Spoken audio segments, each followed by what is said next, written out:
É com muita satisfação, então, que eu retorno, né? Dizem que o bom filho a casa sempre retorna. E eu estou muito feliz, principalmente por reencontrar muitas pessoas que foram meus alunos, ou na graduação, ou no curso de pós-graduação. Então, isso é muito bacana, em saber que, de certa forma, a gente contribuiu para desenvolver esse espírito de formação continuada, esse espírito de autoformação, essa busca que sabemos que na nossa área ela não tem fim, não é? Por mais que a gente faça um mestrado, um doutorado, um pós-doutorado, a gente tem que continuar estudando, tem que continuar cada vez mais investigando, porque as coisas mudam, né? A cada ano novas ideias vêm. É uma honra, então eu fiquei muito feliz com o convite do meu grande amigo, não é, Zenar, meu colega, e é uma pessoa que eu posso contar bastante. Seguidinho, eu estou chamando ele lá para as bancas da PUC, então é uma parceria muito boa. Daqui da PUC, da FACAT, felizmente, nós tivemos já 2 mestres formados na PUC, que foi a minha primeira orientanda de mestrado, que estudou numa das minhas linhas de pesquisa, que é a etnomatemática, que é a Eliane Velho, que foi colega, eu acho, da Dayana, que fugiu, né, mas vai voltar. E o professor Magnus, que fez o mestrado conosco, e agora ele está continuando o doutorado. Infelizmente, ele está dando aula agora, não pôde ficar por aqui. Não é? Bom, para mim, quando eu vi essa primeira Conferência Nacional de Educação Matemática, eu fiquei muito feliz, né? Muito feliz por perceber que o início daquela jornada pedagógica, que era pequena, em 2007, eu estava aqui, 2007, 2008, onde a gente ia apresentar os quadrados mágicos na jornada pedagógica, se transforma num evento tão grande, não é? E a gente pode contar com pessoas de outros estados vindo aqui para fazer essa troca de conhecimentos, porque, para nós, esse é o momento de socialização, não é? De compartilhar aquilo que a gente aprende na nossa região, né, no âmbito da educação matemática, com outras ideias, não é? E esse tema em particular, ensinar e aprender matemática na perspectiva da inclusão, da educação inclusiva, realmente é um tema muito atual e que vem sendo discutido em muitos âmbitos, principalmente com essa chegada das neurociências cada vez mais forte na educação. Então, a neurociências tem nos trazido muitas ferramentas para a gente discutir melhor como se dá os processos, né? Como se dão os processos de ensino e de aprendizagem. Então, hoje eu venho com essa segunda linha de pesquisa, que é descalculia. Quando eu comecei a trabalhar na PUC, em 2012, eu já ingressei num grupo de pesquisa coordenando sobre etnomatemática, que está lá disponível. Quem quiser participar do grupo de pesquisa, ele é aberto.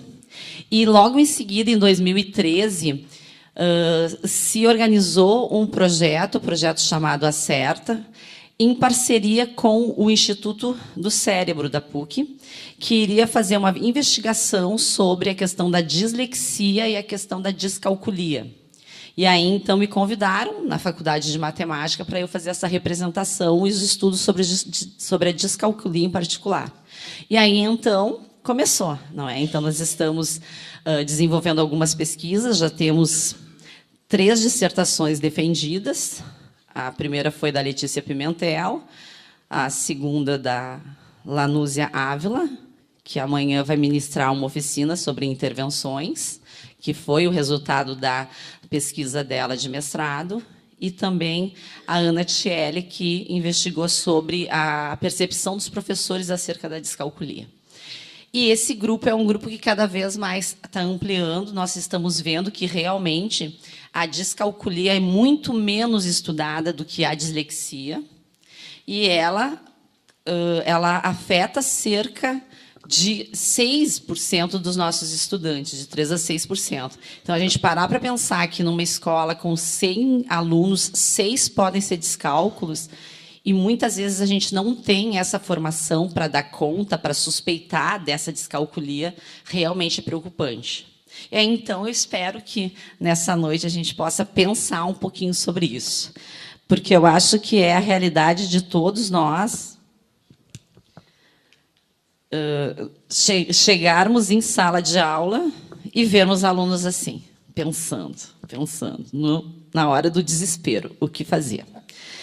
Então, hoje, o que eu pretendo? De forma rápida, porque o meu tempo não é muito longo, não é? Nós temos que deixar um tempo depois, ao final, para as perguntas e questionamentos.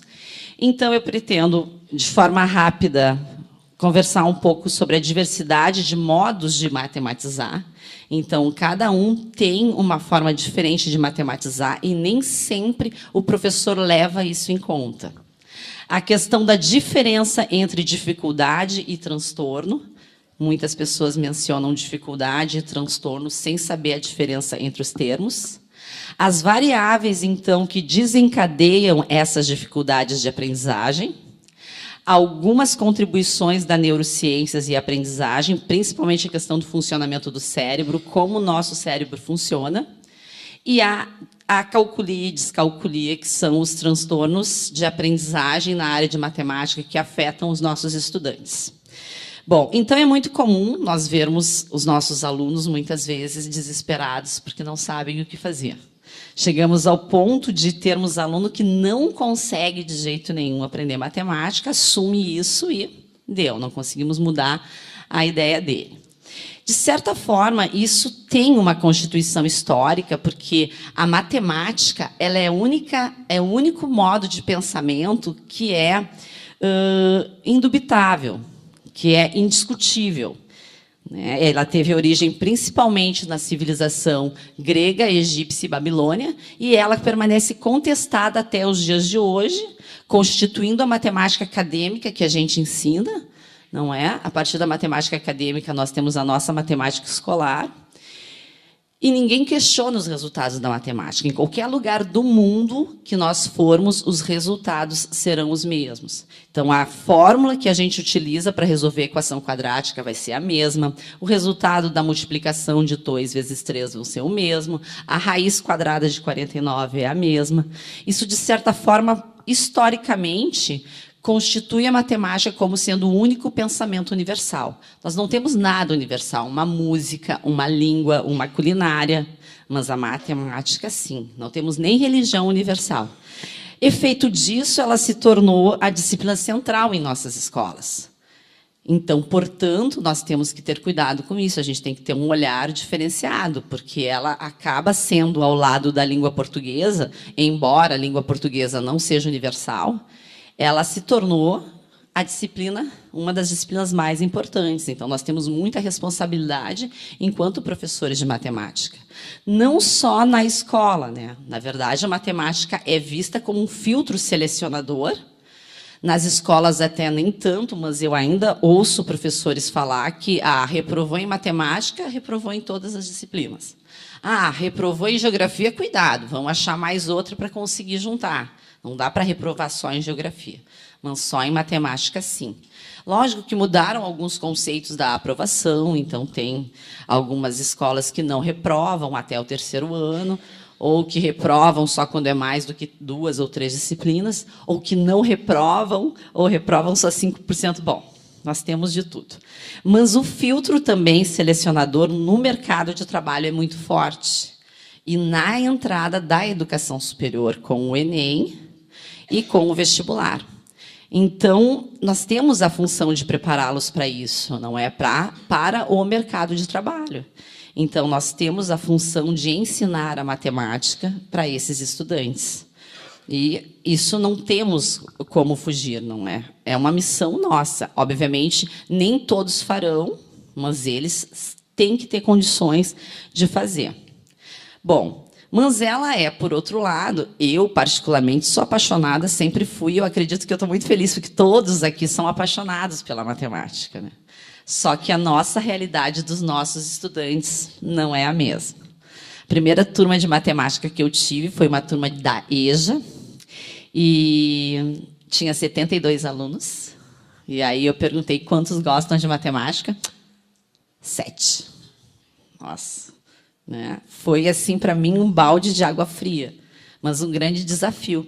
E aí eu até brinquei com eles na época. Vocês têm que, até o final do semestre, ou se apaixonar pela matemática, ou se apaixonar pela professora de matemática. Porque, senão, se não gostar nenhum dos dois, não vai ter jeito. Né? E, realmente, se a gente não gosta do professor e a gente não gosta da disciplina, não vai ter o que segure esse aluno em sala de aula. Né? Porque a matemática realmente foi constituída historicamente como o bicho-papão, o bicho de 7 cabeças, a disciplina mais difícil, a disciplina que mais reprova, a vilã do vestibular. Então, é uma constituição que se propagou, se difundiu e se tornou um discurso tido como verdade. Claro que quem ama matemática não consegue entender, porque para nós a matemática está em tudo, está em qualquer lugar, ela é prazerosa, ela é desafiante. Mas ainda, infelizmente, nós temos colegas, professores como nós, que não conseguem fazer com a matemática, que a matemática seja assim. Não é?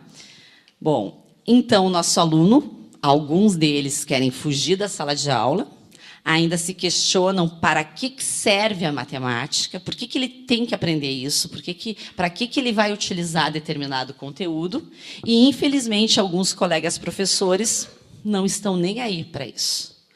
Ainda tem muitos colegas que chegam na sala de aula, utilizam o principal recurso, que é o livro didático, abre o livro didático, passa no exercício, no quadro, o mesmo exercício do livro didático e não se importa com o que o aluno quer questionar.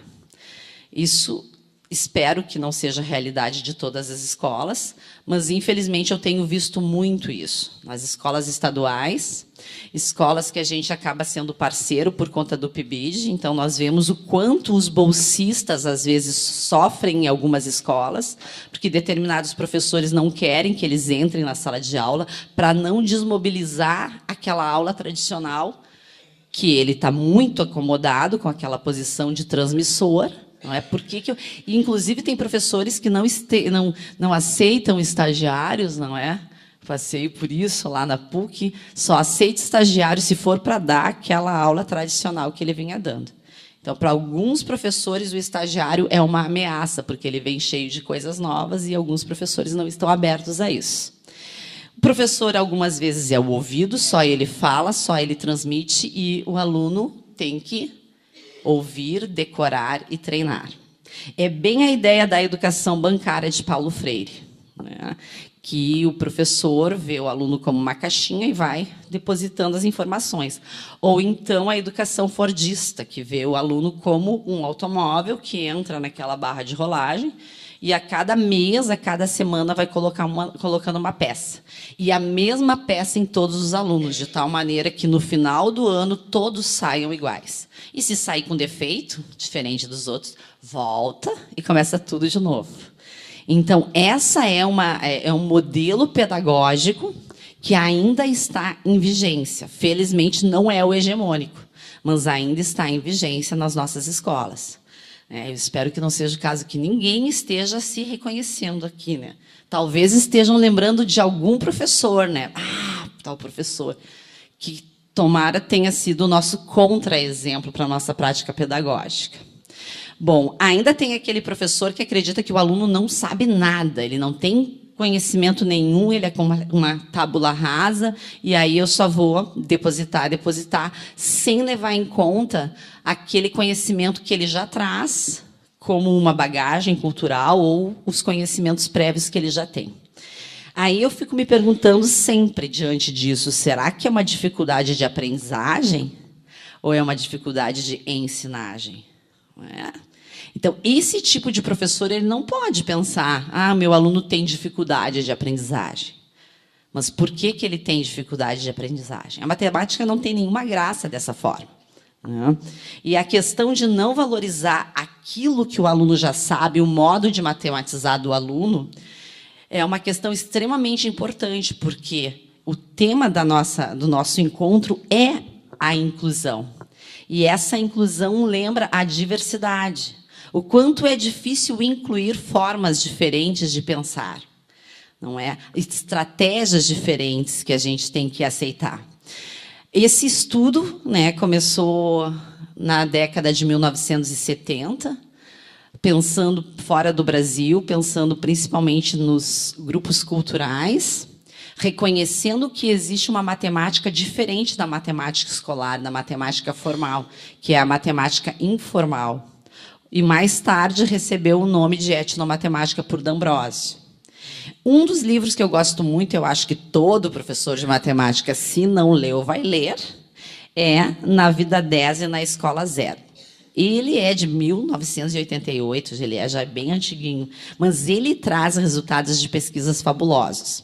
O primeiro resultado que ele traz é uma investigação das crianças que eram excluídas da escola ou se excluíam, evadiam da escola por birrepetência, trirrepetência. Elas se convenciam e criavam um autoconceito de que eu não posso, eu não vou conseguir aprender matemática. Essas crianças lá de Pernambuco, era de Pernambuco, pertinho da Bahia, e elas, dá para ir, né? E elas saíram, evadiram a escola e foram vender cocos na sinaleira para ajudar no sustento da casa. E aí, então, Terezinha Nunes Carraer, o Davi Carraer e a Ana Schillemann foram lá, buscaram essas crianças de volta para dentro da academia e fizeram uma testagem com elas. A primeira era 2 testes. Então, notem bem, são crianças que desistiram de estudar porque elas não conseguem aprender matemática. E a pergunta era 2 partes. Primeira, resolução de problema. Bom, eu comprei alguns cocos de ti, gastei 75 cruzeiros, a moeda da época, e te dou 200 cruzeiros. Quanto que tu deve me dar de troco? Aí o menino, que não sabia matemática, coitadinho, disse, nossa, 200 é demais. 200 eu vou dividir em 2 notas de 100. 100 eu já posso te devolver como parte do teu troco. O outro 100 ainda é demais, vou dividir em 2 notas de 50. Uma nota de 50 eu já posso pegar para mim. A outra nota de 50 eu vou dividir em 2 de 25. Uma 25 eu te devolvo, que vai totalizar o teu troco de 125. E o outro 25 eu pego para mim, que vai totalizar o meu 75. Cansou até de tanto falar. Só que ele não consegue aprender matemática.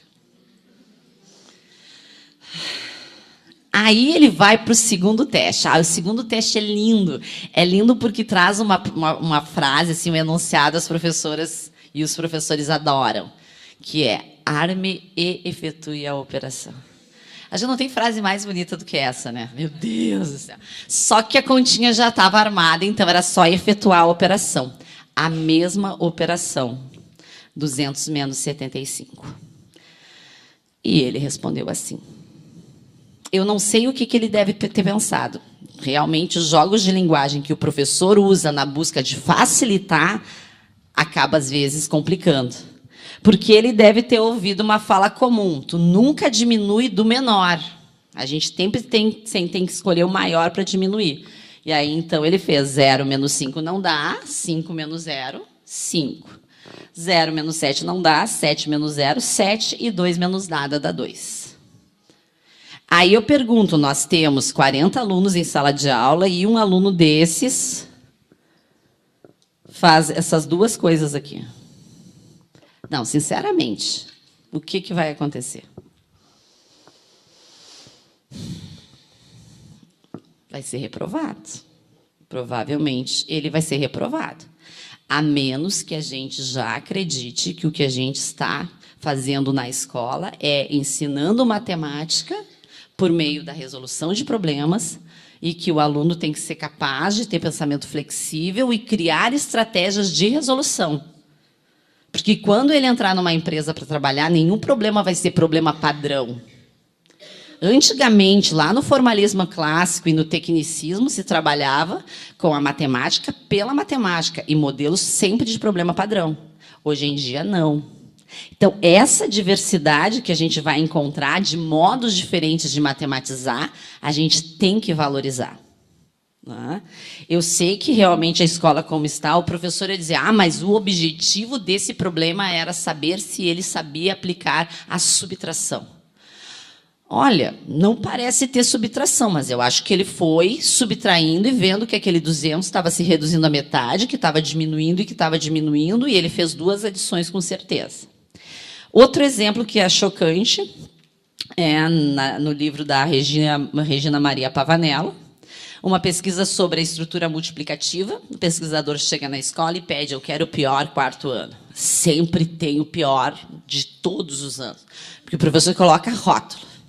Chega a ter 4º A, 4º B, 4º C, que tu já sabe qual é a turma medonha, né? E ele pediu o aluno que tinha mais dificuldades em matemática, e o professor disse: leva o Felipe. O Felipe vai fazer 11 anos, ele já é birrepetente e ele vai rodar de novo. Imagina, era o mês de maio e a professora já sabia que ele ia rodar. Ele não aprende multiplicação. E aí, então, o pesquisador veio e deu o seguinte problema para o Felipe. Bom, tu compraste um microsystem em 4 vezes de R$ 47,00. 4 vezes de R$ 47,00. Qual é o valor que tu vais pagar pelo microsystem? O Felipe disse para o pesquisador que o pesquisador podia chamar ele de Ídio, que o apelido dele era Ídio, porque ele era o mais velho de todos, não conseguia aprender matemática, todo mundo chamava ele de Ídio. Ídio, de idiota. Claro que o pesquisador não chamou ele assim. Felipe fez a seguinte operação. 47 vezes 4. O pesquisador viu, a professora viu, cutucou o pesquisador e disse: eu não te falei que ele vai rodar de novo? E aí o pesquisador disse: nossa, mas tu sabe o que é um microsystem, Felipe? Aquele radinho bem pequenininho, tu vai pagar 1.628 pelo radinho? Depressa ele respondeu: mas aquilo não é 1.628, aquilo é 160,28. Mas a professora não pede a resposta, ela só pede o cálculo. Aí o Felipe explicou que ele fez 4 vezes 7, 28, e 4 vezes 40. Ele sabe mais do que a professora, talvez, porque ele sabe que aquele 4 não é 4, que aquele 4 é 40. E 4 vezes 40 dá 160. Então, o número que ele criou existe, só que ele não é aceitável no nosso sistema decimal. Mas é eu ter o 19, o 10, o 11, o 12, por que não o 29, 20 e 10, 20 e 11? Só que no nosso sistema não dá para escrever assim. Mas o número é 160,28, que ao transformar 20 unidades em 2 dezenas, vira o 100. Mas o chocante é que na pesquisa não diz o que a professora fez depois disso. Eu não teria dormido um bom tempo, né? E a pergunta é: quem é o ídio dessa história, né? A professora. A professora que deixou isso acontecer, pelo visto, durante 2 anos, sem questionar por que tu está fazendo assim, o que tu está fazendo. Provavelmente ele aprendeu a multiplicação no quadro valor de lugar, não é? A gente faz unidade por unidade, depois por dezena, e depois faz o transporte. Só que ele era tão bom que ele não precisava fazer o transporte. Ele já sabia ler aquele número como 160,28. E 60 mais 20 dava 80. A terceira história vem bem ao encontro de várias dificuldades que a gente passa. Eu, na minha formação inteira, nunca tive nada que fosse relacionado ao atendimento de crianças portadoras de necessidades especiais, visuais ou auditivas, né? Eu lembro que uma vez eu dei aula para um menino que era da Coreia. Para mim, aquilo era deficiente auditiva, tudo, porque eu não entendia nada. Para mim, tanto fazia ele emitir som que eu não entendia. Como tratar disso? Essa história é muito comovente, porque a Maria, ela não conseguia aprender a divisão, e a professora dizia isso, que ela não sabia. Ela só tinha que fazer 24 dividido por 3. Só. Uma divisão extremamente simples. E ela fez isso. E achou 8, hein? Achou 8, que é o mais bacana. Só que a professora não valorizou isso. E eu testei e dá certo para qualquer tamanho de número. Para qualquer tamanho de número vai dar certo a estratégia que a Maria criou. Só que eu tenho 40 alunos, professora Isabel. Eu não tenho tempo para parar e pensar na prova, porque eu dou uma prova enorme com 20 questões, que eu tenho que corrigir naquela pilha no final de semana. Eu não vou parar para pensar nisso, né? Então, é aquele certo, certo, certo, errado, errado, errado. Então, tem muitos professores que acham cômodo exigir uma única forma de resolver. Quem dá aula particular sabe muito bem do que eu estou falando. Porque quando tu tenta ensinar diferente, o aluno diz, não, não, não, desse jeito o meu professor não vai aceitar. Isso acontece muito, o medo do professor não aceitar. Porque sabe que o professor quer que ele faça exatamente igual, porque daí é muito cômodo. Vocês entenderam o que a Maria fez? Não? Ela decompôs o 24 como sendo 10 mais 10 mais 4. Primeira coisa, a Maria sabe decompor. Mas o mais formidável é que, na hora de escrever o 10, ela não escreveu nem como 8 mais 2, nem como 7 mais 3. Por que ela escreveu como sendo 9 mais 1? O 9 é divisível por 3, ou ele é múltiplo do 3. O 9 é o maior múltiplo do 3 antes de chegar no 10. Então, ela conseguiu enxergar quantos 3 cabem dentro do 9. Não sei se ela usou esse termo cabe, porque não estava como ela pensou exatamente. Então, é muito bacana isso. Então, o 10 é o 9 mais 1, o outro 10 é o 9 mais 1, e o 4 é o 3 mais 1. Então, aqui cabem 3 noves, com outros 3 3, 3, 6, com mais um, 7. Só que juntando todos esses uns que sobraram, dá outro 3. Então, couberam 8 3 dentro de 24. É maravilhoso isso. Muito legal. Eu fiz para números enormes, eu tirei fora, porque fica muito cansativo. Eu estava com medo do meu tempo, né? E aí eu fiz 986 dividido por 12, e aí a gente decompõe daí de 100 em 100. E o maior múltiplo de 12 antes do 100. Dá certinho, testem. E dá para fazer divisão exata e divisão com o resto também. E talvez a Maria deva ter uma estratégia linda para fazer divisão com números decimais, sei lá, vai saber. Mas é muito triste tu se deparar com essa realidade, que tem alunos que são repetentes ou que não avançam porque nós não damos conta. Nós não vemos muitas vezes. Agora estava dando, não sei, tem 10 milhões de superinteligências, como é que é? Altas habilidades no Brasil e o professor não reconhece. Então, aquela coisa de nivelar e deixar todo mundo igual, não é? A gente está excluindo até quem tem capacidade. Então, a gente exclui aquele que tem uma deficiência e a gente exclui aquele que tem uma alta capacidade, porque a gente não sabe o que vai fazer com ele. Então, isso é muito, muito preocupante.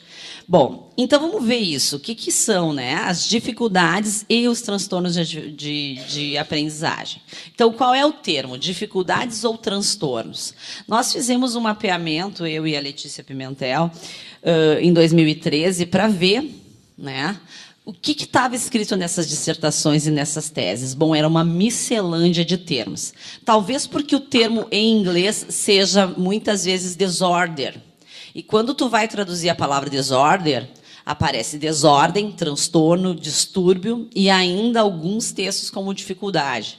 Então, talvez essa miscelânea. Mas se a gente for buscar pela definição de órgãos da saúde, órgãos responsáveis, nós vamos ver que são coisas completamente diferentes. As dificuldades, nós, professores, deveríamos dar conta em sala de aula. Já o transtorno não vai ser bem assim. Então, nós vimos, né, nas teses e dissertações de 90 até 2012, 4.104 dissertações sobre dificuldades de aprendizagem, distúrbios e transtornos, sabendo que transtorno é a mesma coisa que distúrbio, a mesma palavra. Então, eram tratadas diferentes. Distúrbios de aprendizagem matemática tinha só 11, transtorno tem 18, sabendo que só tem 2 tipos de transtorno, que é a acalculia e a discalculia. E sobre discalculia, só 13. Olha o tempo, não é? 22 anos. A maioria eram dissertações de mestrado, só 3 teses de doutorado. Agora, felizmente, se busca lá, já aumentaram 5, 3 que aumentaram a sala da PUC, né? Então, mas desde 2012 tem mais 5 dissertações. Eu fui olhar no banco de teses. E é muito interessante, então, a gente perceber o quanto que a gente tem que estudar sobre as dificuldades de aprendizagem em matemática, principalmente esses transtornos que afetam os nossos estudantes. E a definição, então, para a dificuldade de aprendizagem em relação a distúrbio ou transtorno é que a dificuldade ele é uma desordem no aprendizado, ele é sempre um fator externo ao aluno. Então, ele pode ser causado por algum fator emocional, pedagógico, socioeconômico, condição física do espaço ou a metodologia do professor. Já o transtorno e o distúrbio, não. Ele é uma disfunção cerebral. E o único fator que pode causar é o fator neurológico. Então, essa diferença é extremamente importante. Nunca a gente vai poder dizer a descalculia é uma dificuldade. Não, a descalculia é um transtorno que causa dificuldades. Porque a dificuldade, até a gente estudando, tem as dificuldades permanentes, as dificuldades de percurso e as dificuldades passageiras, não é? Então, até a gente vai ver que nós passamos por vários desses tipos de dificuldades. Né? E a gente consegue dar conta, porque são dificuldades de percurso. Já um transtorno mental é bem diferente. A dificuldade de aprendizagem ela é definida por Marta Helvas como sendo intrínseca ou extrínseca ao processo de aprendizagem. E ele vai alterar as possibilidades da criança aprender independentemente das condições neurológicas. Então, não tem nada a ver com as condições neurológicas da criança. Então, não podemos associar a palavra dificuldade ao termo descalculia. Já o distúrbio, de acordo com o Comitê Nacional de Dificuldades, ela é vista como dificuldades significativas na aquisição da audição, fala, leitura, escrita, raciocínio, habilidades matemáticas, intrínsecas ao indivíduo. É só com o indivíduo.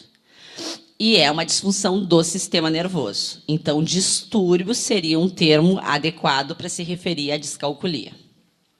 Temos a definição do CID-10, quem trabalha com essas dificuldades, as psicopedagogos, o pessoal da psicologia. Tem esse manual, que é uma classificação estatística internacional de doenças e problemas relacionados à saúde. Então, tem a classificação de todas essas doenças. E aí, então, pelo CID-10, o transtorno, ele aparece desde os estágios iniciais do desenvolvimento, não é de jeito nenhum uma falta de oportunidade de aprender, e a origem dele é de anormalidades do processo cognitivo que deriva de disfunção biológica. Então, está muito claro isso, que sempre o transtorno ele vai estar relacionado com uma disfunção neurológica. Então, o termo transtorno também é adequado para tratarmos da descalculia. E, hoje em dia, o que é mais atual é o DSM-5. Né? O DSM-5 vem sendo muito utilizado. É um livro enorme, enorme, traz todos os tipos de transtornos e os códigos também desses transtornos, porque, às vezes, a gente vai fazer uma consulta com o neurologista, daí ele escreve um F não sei o quê, um E não sei o quê, que é o código da doença que a pessoa tem, não é só a criança. E o transtorno de aprendizagem é uma perturbação clinicamente significativa na cognição. Ele vai afetar o comportamento por conta de processos psicológicos, biológicos, subjacente ao funcionamento mental. Então, está mais do que provado que não tem como essas duas palavras serem trocadas. Né? Dificuldade é uma coisa, distúrbio mental, transtorno mental é outra. Até eu não gosto quando alguém diz, nossa, ela é transtornada, como tu é retardada, que é as gírias que os adolescentes usam muito hoje, né? Ou lesada. São termos bem preocupantes, assim, são doenças sérias, né, que a gente tem que pensar. Então, transtorno e descalculia, casal perfeito para a terminologia. Bom, então teria os transtornos e os distúrbios são de origem interna, afeta a autoestima, ele vai influenciar no relacionamento com seus pares e vai comprometer o comportamento do estudante e a sua aprendizagem. As dificuldades também têm quase tudo igual, que são o comportamento, a aprendizagem, a dificuldade de relacionamento, vai afetar a autoestima, porém, tudo isso vem de origem externa ao sujeito. Então, quando tu olha o aluno, o estudante, no primeiro momento, tu não sabe se ele tem uma dificuldade ou se ele tem um transtorno. E a nossa missão é verificar e identificar indícios disso para poder tomar as devidas providências. É muito triste, porque agora, eu conversando com outro orientado, ele tem um aluno que tem descalculia, o aluno tem laudo de descalculia, então o aluno sempre passou, fazendo o que ele queria na aula, desde que ele não incomodasse. Então, eu tenho presenciado muito disso, que os alunos que possuem laudos de alguma disfunção neuronal, eles não podem reprovar, e tu tem que deixá-lo de lado, né? Já que ele não vai acompanhar mesmo, ele pode ficar fazendo outras coisas. E aí, quando ele começou a estudar descalculia, ele viu que, nossa, não é bem assim. Nem tudo está perdido. Então, a gente tem a função de dar conta disso. Bom, as variáveis que desencadeiam as dificuldades de aprendizagem, eu publiquei num artigo lá em 2004, como sendo 6 variáveis, mas alguns autores definem como sendo mais. Nós temos as variáveis psicológicas, as variáveis sociocognitivas, as sociomotivacionais, variáveis do próprio contexto escolar, as variáveis associadas à disciplina de matemática e as variáveis que são associadas à aula de matemática. Então, essas 6 variáveis são fatores que criam condições de possibilidade para que o aluno tenha uma dificuldade de aprendizagem. E todas elas, nós, professores, conseguimos dar conta. Com exceção, talvez, da psicológica, dependendo, a gente faz o encaminhamento, mas daí para a psicóloga. E, em geral, as escolas têm psicóloga, né? Não tem psicopedagoga, mas tem psicóloga, ou vice-versa, né? Mas, mesmo assim, a gente vai ver que essas variáveis psicológicas têm muito a ver com a emoção, a motivação e o autoconceito. E uma das coisas que a gente vê muito é que tem muitos professores de matemática que ainda são muito duros, são muito secos. Não só de matemática, não é? E a gente tem que perceber que nós somos um ser que nós não conseguimos separar o ser intelectual do ser afetivo. Ao mesmo tempo que a gente pensa, a gente também sente. É raramente... né? Tem pessoas que são, né, profissionais, muito profissionais, que deixam todos os problemas todos em sala de aula, atrás da porta, e entram numa boa. Mas sempre dá uma respingada. Quando tu não está bem, alguma coisa tu vai deixar transparecer. E o nosso estudante também. Ele, além de ser um ser intelectual, ele é um ser que sente. Então, nós temos que ser afetivos. Eu não estou falando em amizade, eu não estou falando em amor entre professor e aluno, paixões, essas coisas, não. Afetividade, né? O carinho, a forma de tratar, a docilidade, a gentileza, o se preocupar com o teu estudante. Às vezes é perigoso, a gente acaba se envolvendo demais, não é? Mas daí já passa para outro, além da afetividade. Então, isso é muito importante, nós temos que resgatar isso em sala de aula. Porque ele é intelectual, ele pensa e sente simultaneamente. Então, a afetividade passa a ser parte integrante do processo de construção do conhecimento. Se nós pensarmos assim, a gente vai ver que isso vai causar muitas mudanças na nossa prática pedagógica. A gente vai se colocar no lugar do aluno. Nossa, o que ele vai sentir, não é? Porque a maioria de vocês ainda sentem-se como alunos, não é? Seja na graduação, seja no mestrado, seja no pós, seja agora, durante essa palestra. Como vocês se sentem, né? Que chato, que coisa mais chata ficar sentado ali ouvindo. Então, a gente tem que ter esse lado que a gente se coloca do lado do aluno.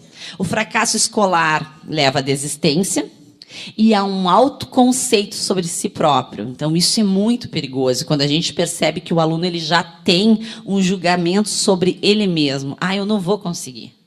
Ah, é muito difícil. Eu não vou conseguir. Ou pior, aqueles que dizem, eu sou burro. Que é um termo terrível esse, mas tudo, porque o burro e a anta são animais espertíssimos, né? Então, não sei de onde é que saiu isso. Que o burro ele é só burro porque ele é burro de carga, mas ele é muito esperto. Então, tem que ver. Esse autoconceito negativo vai influenciar a dinâmica da personalidade dele e, obviamente, o aproveitamento acadêmico, a motivação e o comportamento em sala de aula. Então, a gente tem que cuidar muito quando a gente vê um aluno que se sente fracassado de ir lá e motivar esse aluno. Tá? Então, coisas que nós, professores, podemos fazer. As variáveis cognitivas têm a ver com a capacidade cognitiva do aluno. A capacidade cognitiva depende, não é, do desenvolvimento em diferentes níveis, e quanto maior o nível cognitivo, estaria diretamente proporcional à diversidade de estratégias que o nosso aluno pode construir. Então, a gente percebe que o aluno parou em algum nível cognitivo, ele não avançou, quando ele estaciona, quando ele não consegue criar estratégias para resolver um problema diferente. A gente, nos testes que existem, principalmente do teste TDE, né, do teste de desenvolvimento escolar, a análise do teste é baseada nos anos escolares. Então, tu vê quantos acertos o aluno fez e que ano que ele se enquadraria. Às vezes, a gente pega um aluno que está no 6º ano, faz o teste e fica no 3º ano. Então, significa que aqui o estágio cognitivo que ele está não corresponde à idade deles. Então, em geral, isso tem que ser analisado para ver onde que ele se encontra, afinal, para tentar resgatar essa questão. Então, esse nível cognitivo, se ele acompanha e consegue criar essas estratégias, essa diversidade, com certeza ele vai chegar ao sucesso escolar. Quem vai fazer isso acontecer é o professor por meio das aprendizagens e das experiências escolares e sociais. Então, isso vai fazer com que se desenvolva cada vez mais aptidões cognitivas no nosso aluno, né? Então, é incrível a gente ver alunos, muitas vezes, que gostava de resolver problemas e deixa de gostar de resolver problemas, ou não gostava e começa a gostar. Tudo depende da experiência e das condições que o professor cria em sala de aula. As variáveis sociomotivacionais têm a ver com a ansiedade. Nossa, isso é demais. Assim. Eu vejo muito isso na graduação. Me deu um branco, não lembro de nada, esqueci. Na hora da prova, estava tudo ali. Um aluno que tu sabe que só te faz pergunta inteligente, que faz tudo em sala de aula, que faz todas as tarefas, chega na prova, dá aquele branco, ou pior, dá um ataque de choro. Eu já vivenciei isso em sala de aula. E num curso de graduação ainda, a menina deu ataque de choro. Daí eu encaminhei para o centro psicológico, nesse caso. Mas eu que encaminhei, eu que tomei essa atitude. Então, o professor deve ter essa atitude. A falta de autoconfiança e a insegurança. Cara, parece que as 3 coisas têm a ver, né? Nós vemos muito isso no ensino da matemática, principalmente por causa dos pais, né? Nossa, os pais, vou te contar. Tu tem que ser bom em matemática, né? Eu, em particular, com a minha filha, eu nem olhava as outras notas no boletim, eu ia direto na de matemática, né? Pior, tu também é. Por que será que a gente faz isso, né? E ela, não, mas eu tirei 10 em geografia. Eu disse, não interessa. 7 em matemática, não interessa. Isso é uma coisa horrível, né? Então, na verdade, eu estou debochando da minha própria atitude, mas a maioria de nós, inconscientemente, sente orgulho se eles forem bem, né? Então, a ansiedade muitas vezes se constitui da cobrança dos pais, né? Com os pequenininhos, com o do ensino fundamental, anos finais, e no médio e até na graduação. Já passei por isso. Na graduação da menina que aparece a nota, não é? No Moodle, quando abre, ela, meu Deus, meu pai tem a minha senha, como é que ele vai ver isso? Tudo bem. A atitude da professora causa ansiedade, muita ansiedade. Tem professor que tu tem horror, aquele professor. Tem horror, meu Deus do céu. E ele tem uma postura que faz com que o aluno perca a sua autoconfiança. Eu te falei, ó, tu está conversando, tu não vai aprender e eu te avisei. Isso é muito forte. Durante um jogo, a gente tem que cuidar o que a gente fala. Às vezes a gente diz, nossa, eu sabia que vocês iam perder, que a equipe de vocês iam perder. Isso é muito perigoso, né? Às vezes a gente fala brincando, mas às vezes aquela pessoa que está escutando não ouve o que a gente falou, né? Então, é interessante a gente cuidar de que forma a gente está motivando esses alunos. Então, o professor, às vezes, ele não tem trava na língua, né? Ele se irrita e vai com o verbo. E outras vezes a gente diz que é aquilo, né? Alguns pais projetam nos filhos a sua autorrealização. Ah, tu vai ser o engenheiro que eu não fui, ou tu vai ser o arquiteto que eu não fui, ou tu vai ter que ser o médico que eu sou. Isso também é muito perigoso, né? Para alguns, o caminho já está pronto e o aluno vai. Então, essa ansiedade é muito grande por conta disso. Os fatores, essa ansiedade vai produzir insucesso, e essa experimentação contínua de insucesso realmente leva, assim, a um desempenho cada vez menor. Então, se a gente está vendo que o aluno não está crescendo, está sempre errando, vamos ter que criar algum tipo de atividade, algum tipo de problema, de situação que ele vai acertar. Alguma coisa ele tem que conseguir acertar para se motivar. Tem gente que diz, eu começo ensinando pelo mais difícil, porque ele aprende o difícil e faz o fácil. Não existe isso. Nós temos o pensamento gradativo, então a gente tem que ir do simples ao complexo. O contrário não dá certo. O fato dele ter o sucesso e a crença nas próprias características dele, perfeito.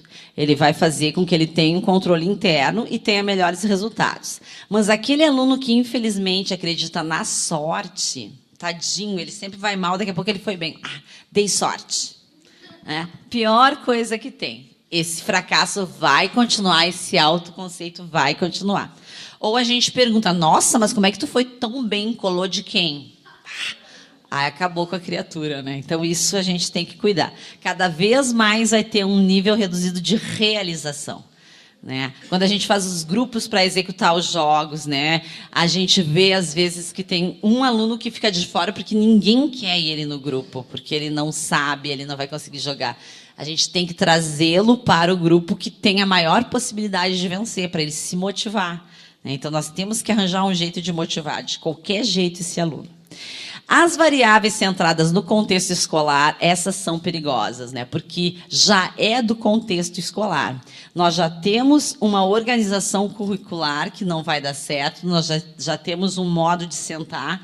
Tem escolas que as carteiras são fixas no chão, então não adianta, que não vai sair dali. Tem até um lugar que eu estou dando curso, não é? E são as 4 grudadas, assim, tu só mexe, se tu mexer as 4 ao mesmo tempo, é bem complicado. É bem assim. E eu, quando eu dei aula numa sala enorme, que ainda era de madeira, e vinha de 2 lugares, assim, tudo grudado, que eram os pés de cimento grudados no chão, todos um atrás do outro. Era essa turma de 72 alunos. Imagina, por isso que eles não gostavam, né? O próprio contexto não ajudava. Bom, a especificidade de cada escola, às vezes, causa dificuldades, porque a gente tem um ambiente de estudo nem sempre apropriado. A gente vê aí crianças que bate a chuva, já não tem como entrar na sala, porque está alagado, porque caiu o telhado, então estuda embaixo de árvore, sentado em tijolo, quer dizer, não tem ambiente de aprendizagem. A organização curricular é completamente torta, principalmente no ensino da matemática, não é? Porque tem muita coisa. A gente já fala da fragmentação entre as disciplinas. Estamos andando muito bem, eu acho, frente à interdisciplinaridade. Os trabalhos interdisciplinares estão crescendo cada vez mais. Mas a fragmentação que existe ainda dentro da própria matemática é muito questionável, né? A gente consegue ensinar funções do primeiro grau e exponencial no primeiro ano, e só lá no do segundo ano, PA e PG. Como assim? A progressão aritmética é uma função do primeiro grau, poxa. A progressão geométrica, juros compostos, é uma função exponencial. Por que está um em cada semestre? Por que eu ainda não ensino determinantes, que é uma coisa que o aluno não vê sentido já, com a noção da área, quando eu ensino geometria analítica, né?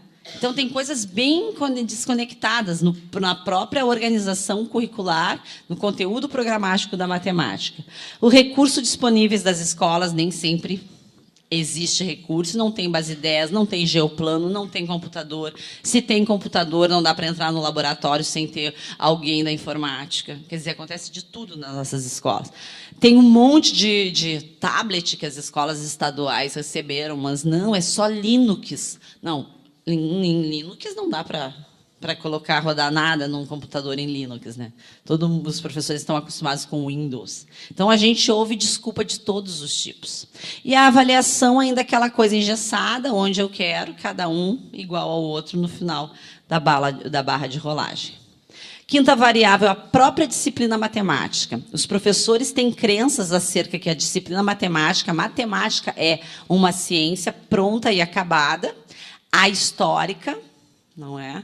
Então, isso faz com que eu tenha que transmitir e o aluno repetir. Outros professores não. Eles acreditam que a matemática é uma ciência dinâmica, que ela serve como ferramenta para as outras áreas de conhecimento. Então, esse professor vai ter outra percepção acerca do aluno que ele quer formar. Então, essa variável é muito séria. Qual é a concepção que eu tenho de matemática? O que é matemática para mim? Uma verdade absoluta, incontestável, bem uma visão platônica? Ou eu acredito que a matemática ela pode ser descoberta, ela pode ser construída? Dependendo do modelo pedagógico que a gente assume, é a consequência que a gente vai ter. Uma grande dificuldade de aprendizagem por trás disso. E a aula de matemática, que a gente vê o professor no quadro. A posição desse professor no quadro é totalmente de costa para os alunos, né? Eu sei que é difícil escrever de lado, mas se eu estou escrevendo e falando ao mesmo tempo, eu tenho que estar de frente para os alunos. Eu ainda quero que eles copiem, ou se a minha voz está para o quadro, é complicado, muito complicado. Então, por isso que eu escolhi essa fotinho aí. Então, a aula toda de matemática, ela está definida pela concepção de papel de professor, que eu acho. Que papel eu vou assumir como professor? Eu vou ser o transmissor ou eu vou ser o mediador? Isso vai esbarrar, ter como efeito o papel de aluno. Aquele criativo, aquele que pensa, aquele que intui ou aquele que repete e memoriza. Tá? Os conteúdos e atividades vão ir ao encontro desse modelo, então, que eu assumi. Então, todas essas 6 variáveis é de responsabilidade nossa, de certa forma. A psicológica ali que vai requerer a ajuda do psicólogo mesmo. Mas as outras todas a gente consegue repensar, apoiar o estudante, motivar, entusiasmar para que ele saia dessa áurea. Agora, quando a gente entra no transtorno de aprendizagem, não. De acordo com o CIASC, existem 2 tipos de transtorno, de aprendizagem verbal e de aprendizagem não verbal.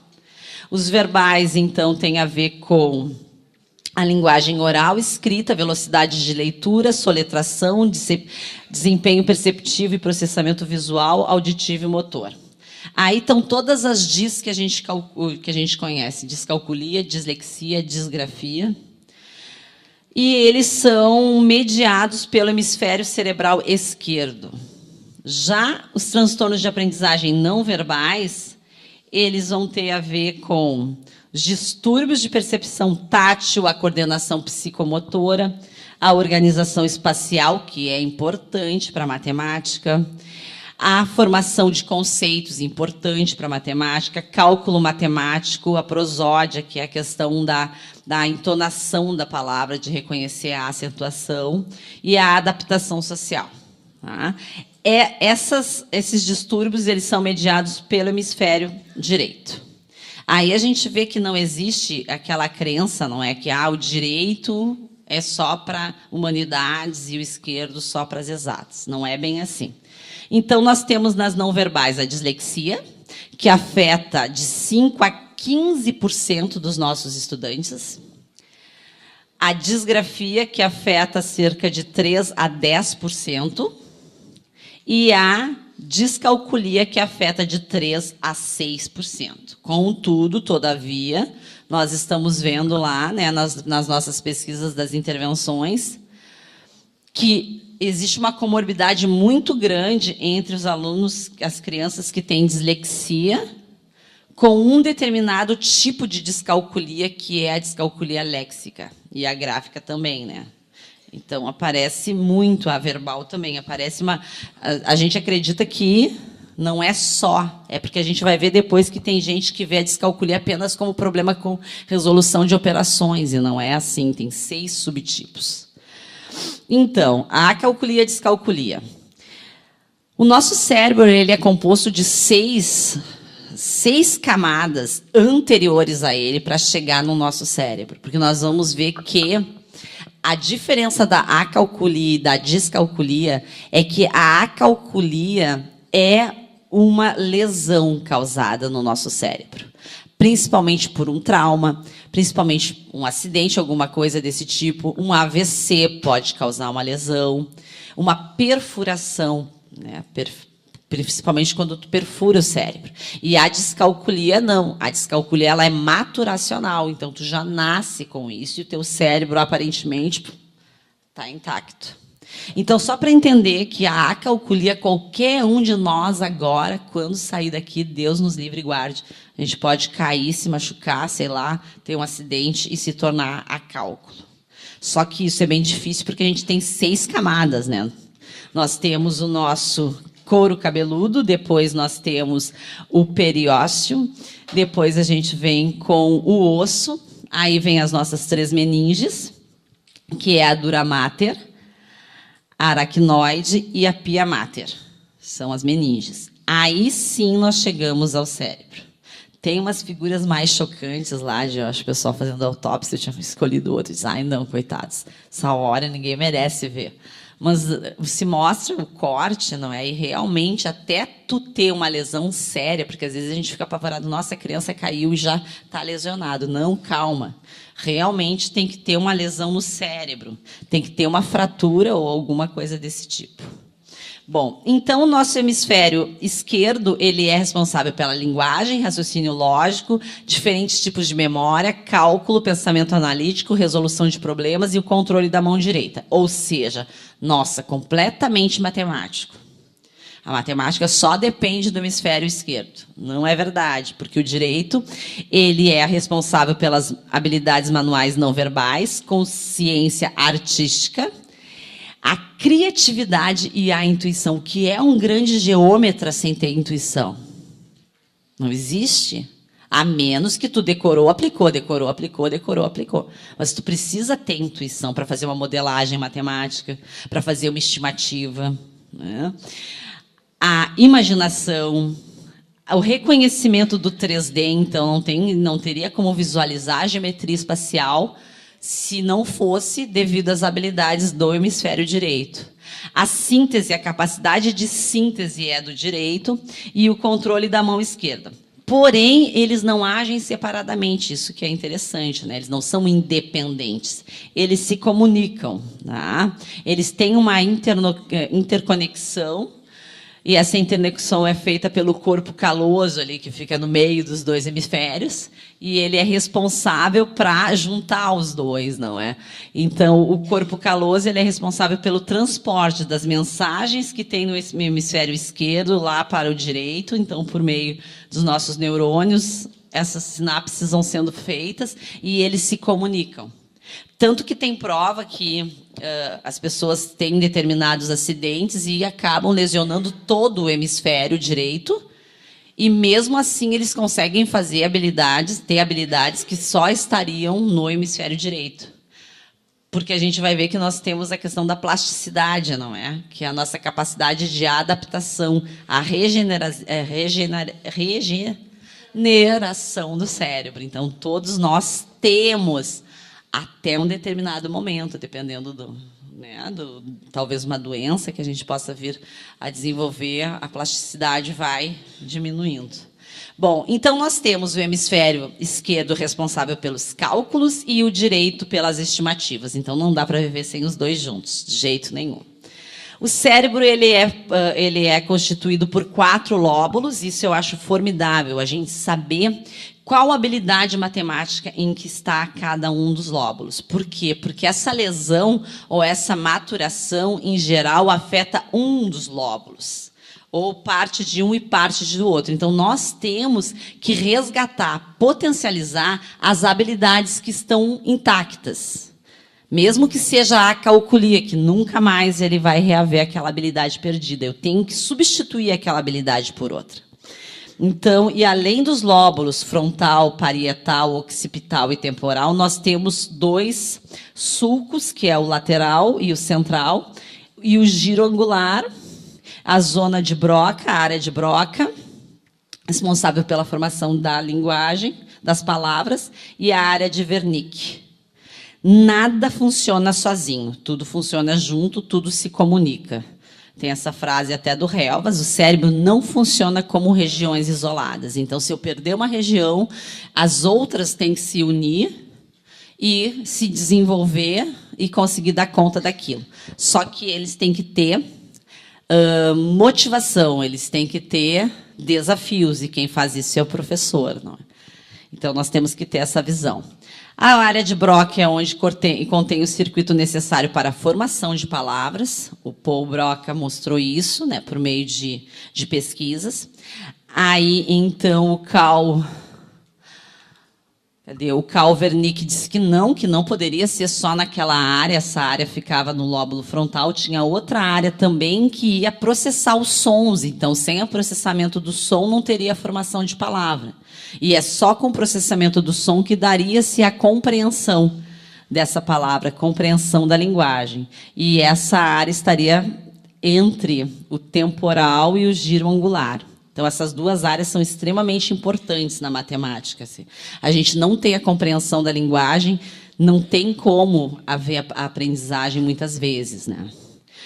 O nosso lobo frontal é um dos principais. Ele é responsável pela constituição da nossa personalidade. Então, a gente sempre diz, cuidado para não bater de cabeça. Ou se a pessoa está estranha, a gente, bateu de testa na parede? É por causa disso. Então, tem um caso muito interessante, que é o caso do Cage, que é o Phineas Cage, que ocorreu em 1848. Ele trabalhava numa ferrovia, um cara muito competente, eficaz, simpático, adorado pelos colegas. Daqui a pouco, puf, explode uma das máquinas que ele está trabalhando, sai um cano e atravessa. Assim. Atravessa, ele perde um dos olhos, dá para ver, né? Vai ali por baixo e passa lá atrás. Esse cara se tornou o cara mais difícil de conviver. Não pelo acidente. A personalidade dele mudou. Ele se tornou egoísta, egocêntrico, agressivo. Tá? Não por causa, até porque ele não ficou praticamente com lesão nenhuma ali, só, de fato, o olho dele. Mas a personalidade dele mudou. E aí, quando a gente analisa a foto, não é que foi tirada ali, ou o desenho criado, essa lança, que era um cano de ferro, na verdade, ele atravessa só o lobo frontal, que é o responsável, então, pelo nosso comportamento, uma das responsabilidades, não é? Então, às vezes, e me disseram já em uma das palestras que eu estava dando que o contrário já aconteceu. Da pessoa ser extremamente agressiva, extremamente impaciente, agitada, ter uma lesão no lóbulo frontal e mudar completamente a personalidade. Virar uma pessoa amável, querida. Isso aí talvez é a solução de muitos maridos e esposas, né? Puf, tacar na parede essa praga para ver se muda. Pode ser uma das soluções, né? Ai, coisa horrível. Então, realmente, a mudança de personalidade. Às vezes a gente diz, vou te jogar de cabeça na parede. Pode ser a solução. Bom, mas o que nos importa, na verdade, é que o lóbulo frontal, todo mundo já achou alguém que tem vontade de jogar na parede, pelo visto, né? Já ficou pensando. Então, olha que genial. O lóbulo frontal, ele é a parte onde ocorre a fluência do pensamento, a solução dos problemas. É, na verdade, o lóbulo responsável pela criação de estratégia, que é o planejamento de ações. Então, ele tem que acionar o lóbulo frontal para resolver um problema que ele pode criar a estratégia para resolver o problema. Veja bem, né? O problema é que ele vai criar uma estratégia, ele vai usar o lóbulo frontal. E a conceituação abstrata, cálculos mentais rápidos, está tudo no lóbulo frontal. Então, se ele lesionou, já era. Ele não consegue calcular mentalmente, rápido, e nem criar estratégia para resolver o problema. Na lesão, quando é lesão de trauma mesmo. O nosso lóbulo parietal esquerdo, ele tem as habilidades da sequenciação, capacidade de resolver problemas matemáticos ou aritméticos por meio do cálculo. É isso que a gente tem que compreender. Poxa, o aluno resolve aquele problema do troco por meio de estratégias. Ele usou o lóbulo frontal para resolver aquilo, que dividiu 200 em 2 de 100. Ele não fez um cálculo, um algoritmo que a professora esperava. Isso a gente tem que conhecer, reconhecer e valorizar isso, porque às vezes um aluno que a gente vai ver que tem o transtorno, mas é naquele lóbulo que ele tem o transtorno. Então eu tenho que valorizar o que o outro lóbulo pode realizar. O lóbulo occipital, ele é responsável pela discriminação visual dos símbolos matemáticos. Na verdade, ele faz todo o processamento visual e espacial. Aqui é muito triste, porque estudar plano e espacial, tu tem que ter essa capacidade. Então, realmente, o occipital faz muita diferença para nós na matemática. Compreender, então, e diferenciar as formas físicas, né? Eu já penso direto nos sólidos geométricos. Então, nesse caso, ele é importante. E os símbolos também matemáticos, não é? Que a gente utiliza, que não são poucos, são muitos símbolos matemáticos. O nosso lobo temporal, ele é responsável pela temporal, tempo, então é a nossa memória. É a memória de séries, realizações matemáticas básicas memoráveis e é onde está a memória verbal de longo prazo. Então, quando eu dou um problema para o aluno resolver, notem que ele pode fazer utilizando 3 lóbulos diferentes. O frontal, criando uma estratégia nova, sua estratégia, um plano de ação e resolver. O parietal, onde ele vai aplicar um algoritmo. E esse algoritmo, de certa forma, está no temporal, porque já está memorizado.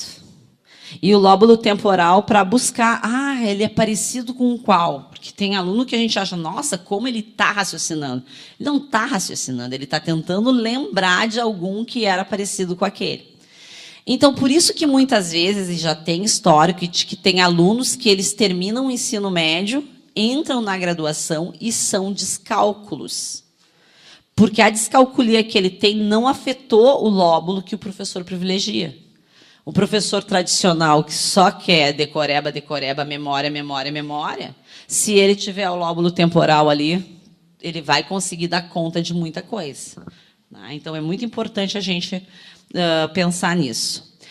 Também, a representação verbal dos algarismos ele se dá em conexão do temporal, do tempo parietal, do hemisfério esquerdo, e a decodificação dos algarismos arábicos é desenvolvido pelo occipito temporal, em ambos os hemisférios, tanto o direito como o esquerdo.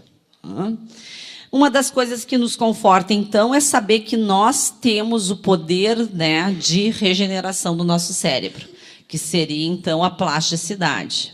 Ou alguns, né, plasticidade neuronal ou neuroplasticidade. É a capacidade que o sistema nervoso central tem de se adaptar e se moldar a novas situações. Ou, se ele sofreu uma lesão, ele vai ter que dar conta, não é? Se ele tem determinada dificuldade, ele vai ter que dar conta. Só que isso não acontece sozinho. Essa adaptação depende das experiências que ele tem. Ou seja, depende do professor, que é o professor que cria condições de experiências para o aluno.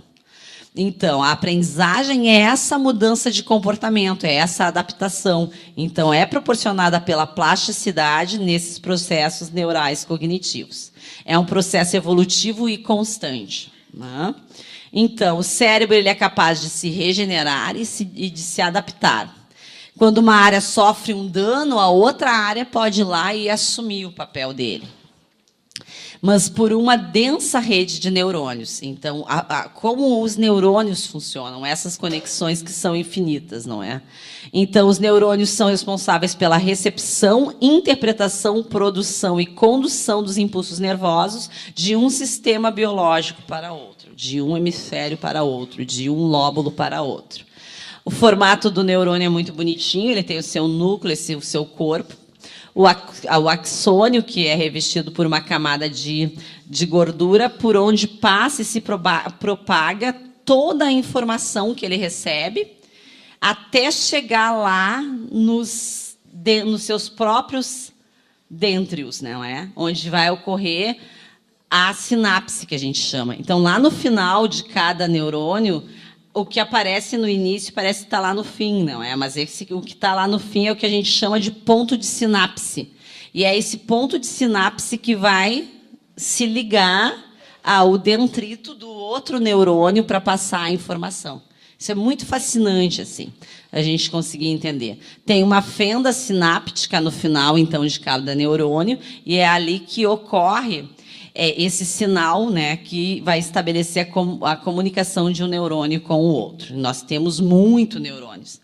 Então, aqui dá para ver a sinapse ocorrendo com as fendas nos dendritos de um neurônio que vai pelo axiônio, chega a outro dendrito e vai transmitindo. Uma loucura completa o nosso cérebro.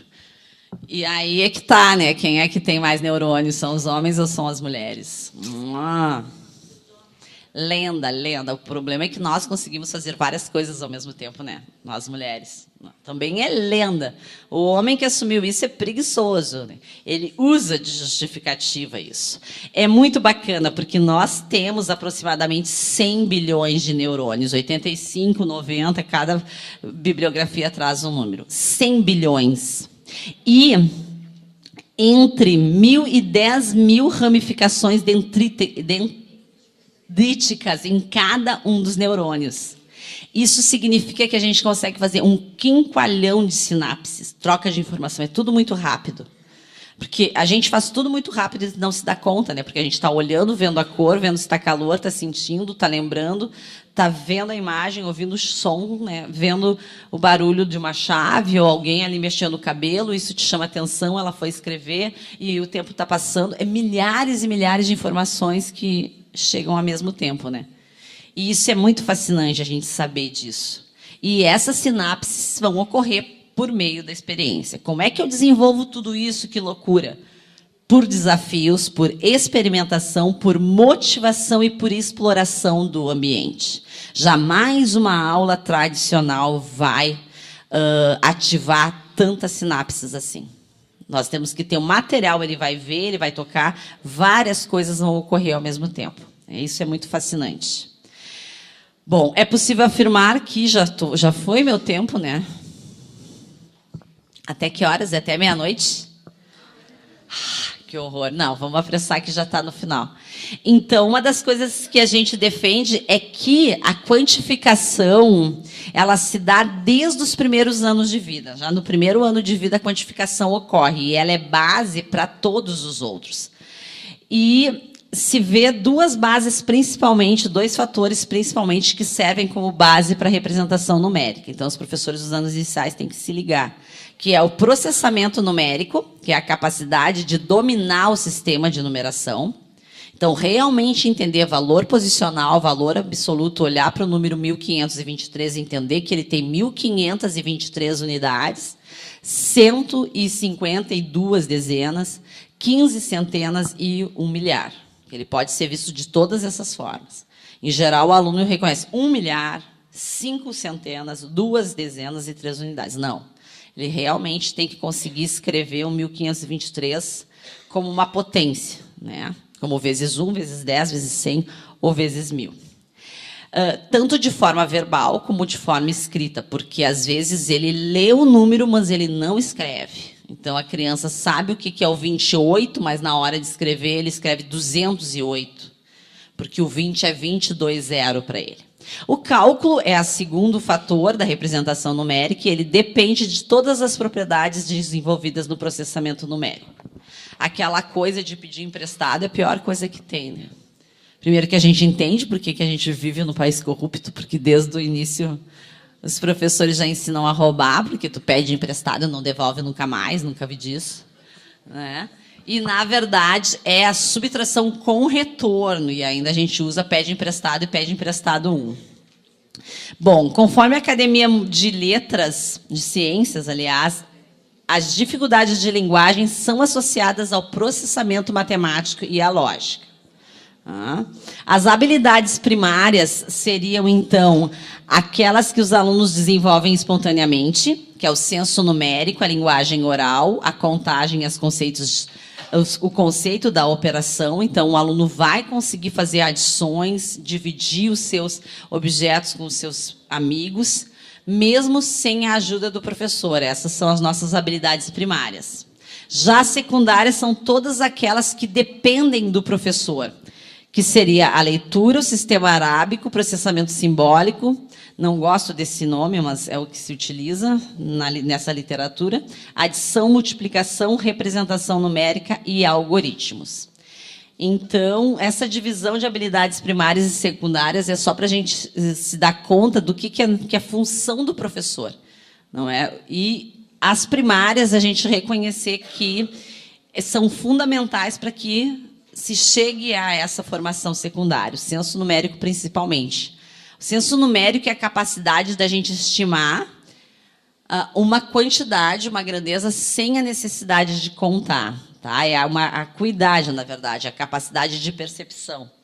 Então, a gente faz esquemas para ver mais ou menos quantas pessoas tem nesse auditório, por exemplo, sem precisar contar cada uma. E o aluno tem que ter o senso numérico. É muito importante, porque às vezes ele resolve uma operação, a resposta era 113 e ele achou 10.013, e nem sonha que aquilo está errado. Era para ele calcular a idade de alguém e ele acha 243. Então, isso é bem complicado. Então, ele olha, não conta e consegue estimar. E também fazer comparações. A comparação ela depende do senso numérico. Então, a capacidade de reconhecer e comparar pequenas grandezas. Junto com o senso numérico, a gente vai ver que está muito ligado à questão do processamento numérico, que a maioria dos autores defendem assim. Então, por exemplo, 4/9 mais 7/16. Quem tem o senso numérico vai resolver criando uma estimativa para isso. Isso vai ter, eu tenho que ter o senso numérico e dizer que aproximadamente isso vai dar.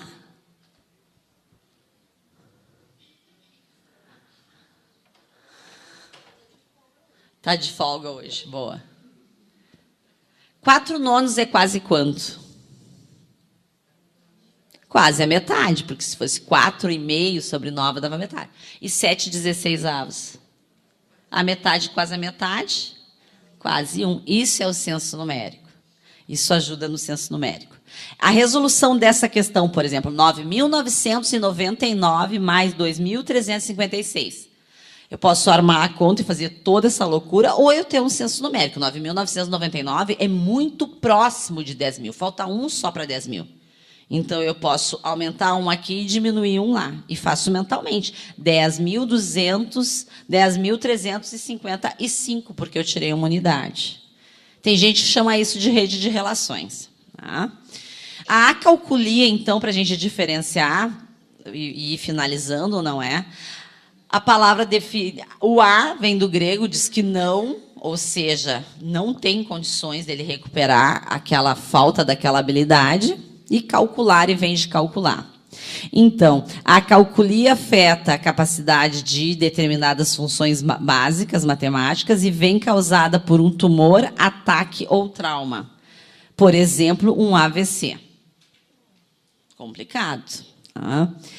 Ela pode ser relacionado com aritmética após uma lesão cerebral, sabendo que o aluno já tinha consolidado aquilo antes. Ou seja, ele já sabia e teve uma calculia e acabou tendo, a partir dali, dificuldade naquela capacidade. Benton define a calculia primária. Em geral, ela vem do pareto temporal e do pareto occipital, que seria a perda de conceito numérico, incompreensão de quantidades, e a acalculia afásica, que seria aquela com a agrafia ou com a alexia, aquela que tem mais a ver com a escrita, com o reconhecimento da transcodificação, e alguns até chamam de síndrome de Gerstmann. Existe uma relação entre os dois, muito parecidos. E essa síndrome de Gerstmann é um distúrbio neurológico raro, que vem por lesões bem no giro angular, que também afeta algumas habilidades matemáticas. As dificuldades seriam ler e escrever números com diferentes níveis de complexidade.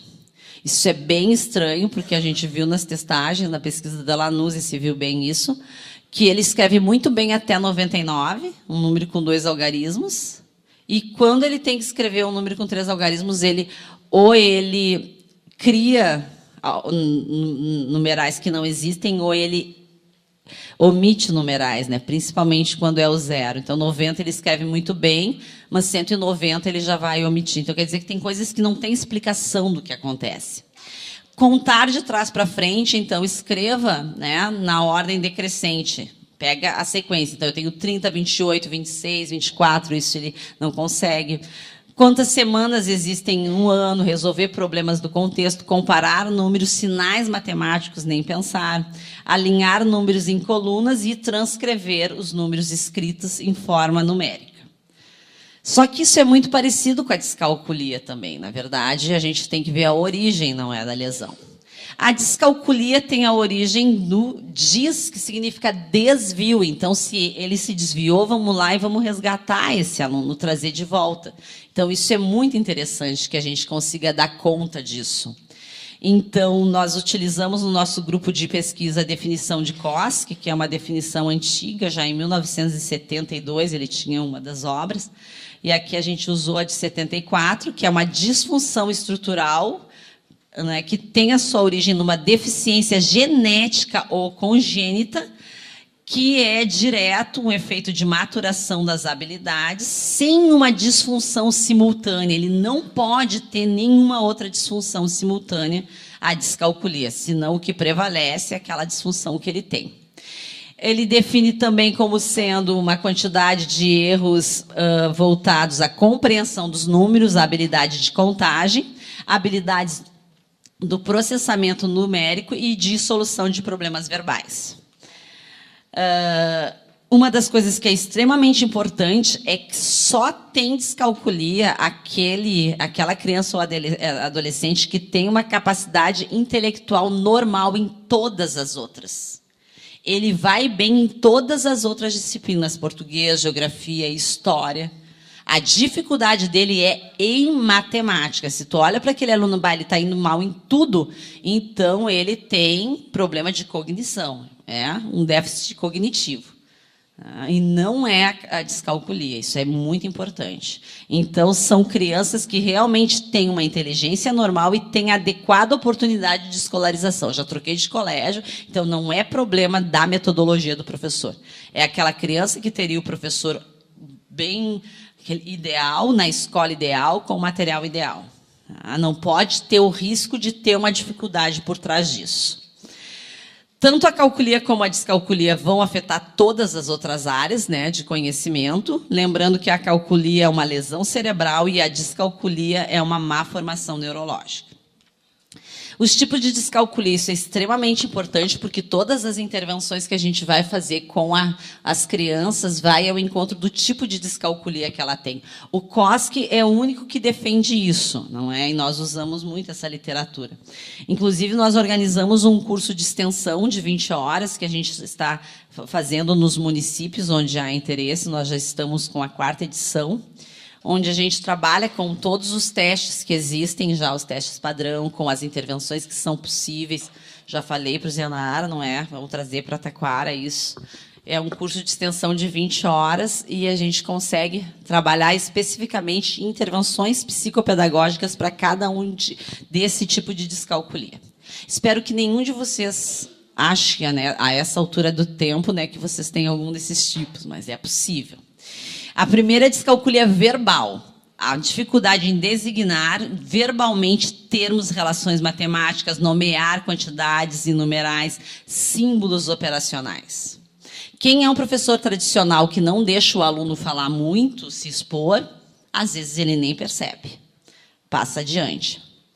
A descalculia practognóstica, que é a dificuldade da manipulação matemática de objetos e figuras.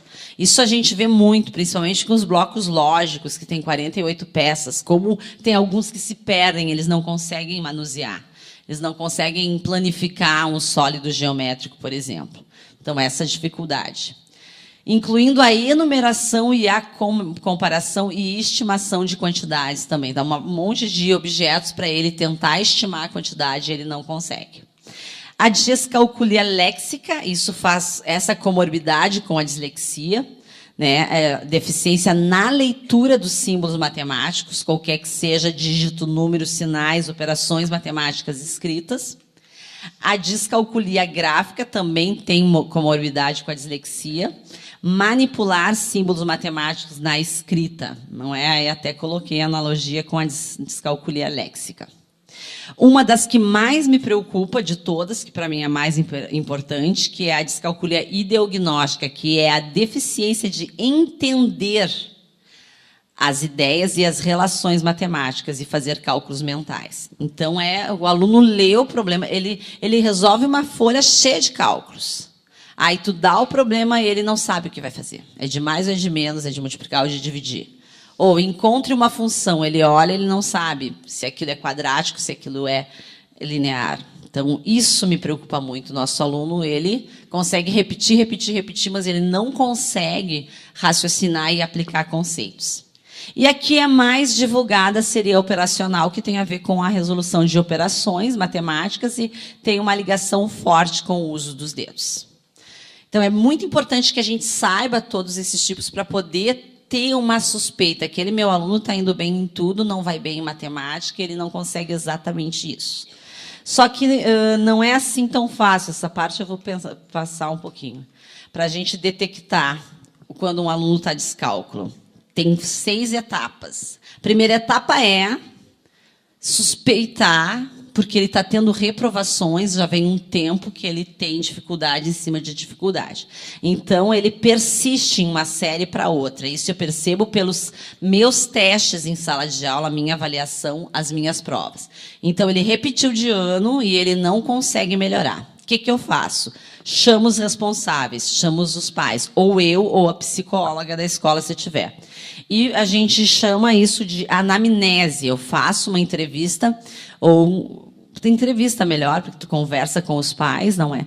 Onde tu tem que descobrir tudo sobre a vida desse estudante, desde a sua gestação, desde lá de dentro, não é? Quase do momento que ele foi fecundado.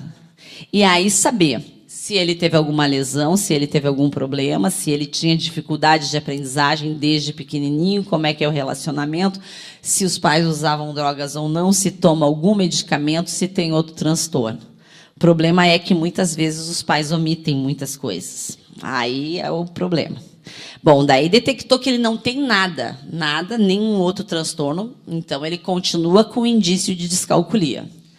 Faço o teste de QI. Esse é extremamente importante, porque ele tem que ter um QI de uma criança normal. Nós trabalhávamos até aí com um QI acima de 85. Nós chegamos a criança com um QI de 126, que não resolvia nada. Agora, no DSM-5, saiu um QI entre 75, mas não diz, então, 75-80. Né? Não sei essa nova posição deles. Se ele tem um QI, então, acima de 80, e não aprende matemática, então ele é um grande candidato a descálculo. Vou fazer o quê? Ressonância magnética.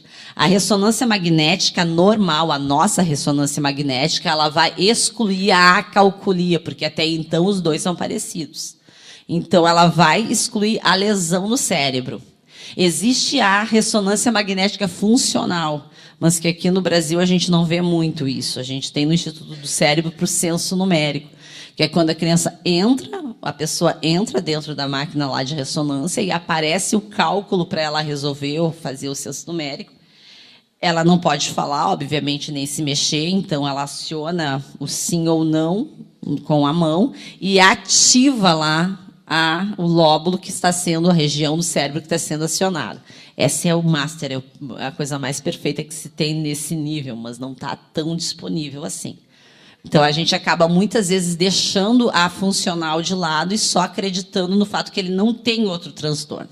Aí vamos para os testes padronizados, não tem muitos, não tem nenhum teste específico de descalculia no Brasil. Não é? Até a minha primeira mestranda, a gente criou um teste piloto, a gente apresenta no curso e ela vai entrar no doutorado, agora, se Deus quiser, para validar esse teste, que não é coisa fácil, não é? E, por fim, vamos para intervenções psicopedagógicas.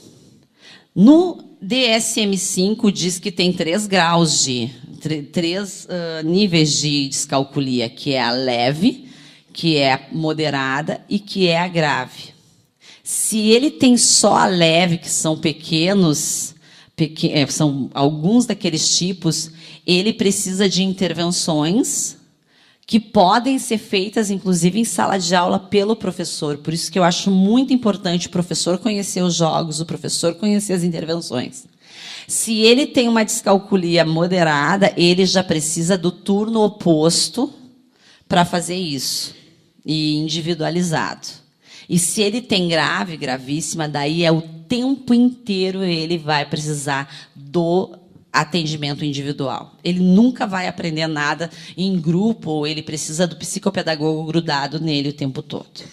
Tá? Então, nossa função é conseguir olhar para o nosso aluno, respeitar essa diversidade que a gente vai ter, incluir esse aluno, conhecer o modo que ele está pensando, não é? E, pelo menos, suspeitar. Eu acho que esse meu aluno tem descalculia, ou ele tem acalculia. E fazer alguma coisa para isso. Tá? Essas foram as referências que eu usei.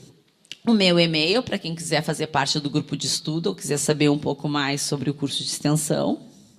E agradeço a paciência de todos até agora. Muito obrigada.